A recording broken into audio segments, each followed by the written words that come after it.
লুকটাই ready হয়েছিলাম সরস্বতী পুজোর জন্য দিনের বেলায়। দীপ নামটা যেমন আমার বেশ লাগে, তেমনি ডিপ নেক ব্লাউজের স্টাইলটাও আমার বেশ লাগে, উইথ গ্লাস স্লিভ।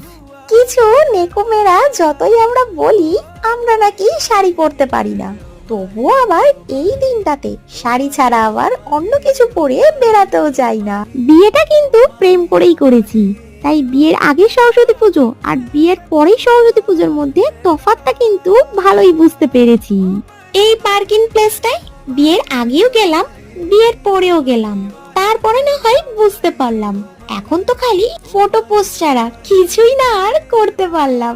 তারপরে আর কি, নিজেদেরটা ছেড়ে দু হাতে দু হাত চার হাত করে কতই না ভালোবাসার মানুষকে ঘুরতে দেখলাম, আর তারপর তো বাকিটা না হয় নাই বললাম। ওকে, লুকটা ভালো লাগলে একটা লাইক করো, আর রাত্রে ভ্যালেন্টাইন্স ডে লুকটা দেখার জন্য চ্যানেলকে সাবস্ক্রাইব করে রেখো।